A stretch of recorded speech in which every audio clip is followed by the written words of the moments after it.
Two old women lived in a cottage near York, Miss Wintertown and Miss Greysteel. They practiced quiet magic, healing, divination, gentle charms. They had known of Norrell for years and disapproved. Magic is not for control, Miss Wintertown said. It is for balance. When Strange returned, they sent him a letter. Fool me. There are things you must know. He visited them surprised they practiced magic freely. They showed him herbs, songs, forgotten rituals. They spoke of the Raven King, not as tyrant, but as liberator. He gave magic to the people. Norrell takes it back. Strange listened and for the first time doubted Norrell. Was he restoring magic or hoarding it? They gave him a book not printed, but handwritten, pages stained with age, inked in crow's blood. It told of a door to fairy guarded by ravens, opened by sorrow. Strange knew he must go through it. Strange dreamed of a tower made of stone and shadow. At its peak, a man in black robes spoke in a language of birds. He woke speaking old Northumbrian words he'd never learned. Arabella would have laughed if she were there. He studied the sisters' book, tracing symbols with his finger. Each one hummed, as if remembering being spoken. He found a spell to scry in a fairy using rainwater and silver thread. The first vision, Arabella weeping in a marble hall. He called her name. She turned, hope flared. Then the image shattered. Norrell discovered the spell and forbade it. Fairy tricks the mind. It will drive you mad. Strange ignored him. He prepared the ritual again. This time, he saw the gentleman smiling. You cannot reach her, the fairy whispered. She is mine. Strange clenched his fists. I'm coming.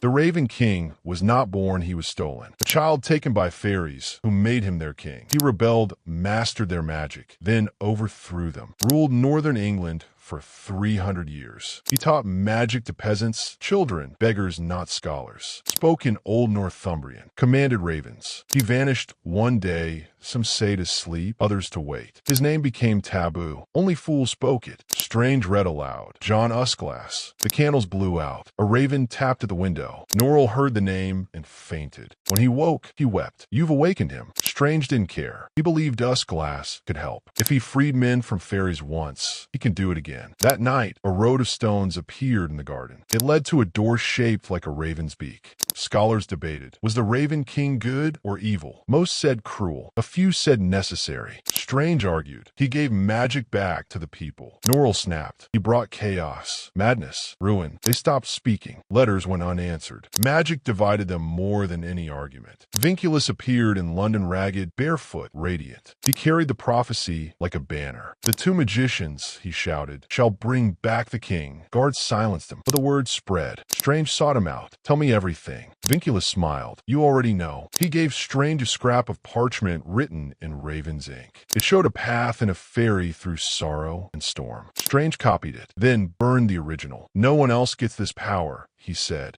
Drawlight planned a grand wedding to boost his status. He invited Norrell, who reluctantly agreed. The ceremony was lavish flowers, music, champagne. But Stephen Black stood apart, paler, colder. During the toast, Stephen spoke in a voice not his own. May love last forever, even when hearts are broken. Guests laughed, but Norrell froze. That was the gentleman's phrase. He pulled Stephen aside. What are you? Stephen smiled. A king without a kingdom. Later, Drawlight found Stephen in the garden talking to shadows. He fled and never spoke of it again. Norrell realized the gentleman had claimed Stephen, and through him, he ruled Lady Pole and now her husband. He locked himself in his study, writing a spell to undo it. But every word failed. The magic was too deep. Strange no longer needed teachers. He learned from dreams, ruins, the wind. He traveled to abandoned churches, whispering spells in Old English. Stones cracked. Vines moved. Ravens followed. He believed the land remembered magic if you listened. England was not dead. It was sleeping. He found a cave with carvings of the Raven King. One showed a door guarded by two magicians. He traced at the rock warmed beneath his fingers. A voice echoed. Who calls? Jonathan Strange, he said. I seek the way to fairy. Silence. Then only the lost may enter. He thought of Arabella taken, silent, suffering. I'm lost, he said. Let me in. The ground trembled. A crack formed in the wall. Beyond it rain, darkness, and a road paved with bones. Strange stood in the ruins of his study books open. Candles burned low. Every spell he had ever learned felt hollow. He whispered an incantation once second nature. No magic answer. The silence was deafening. He tried again, louder, desperate. The air remained still. No wind, no light, no power. Norrell sat alone in Yorkshire, staring at blank pages. His life's work reduced to dust. He had spent years gathering knowledge, controlling magic. Now it was gone, not stolen, but simply withdrawn. In London, people forgot what they had seen. Statues spoke. That never happened, they said. Stephen Black no longer dreamed of thrones. The gentleman's voice had vanished, as if he never existed. Magic had left England not with fury, but with quiet finality, like a guest who departs without saying goodbye.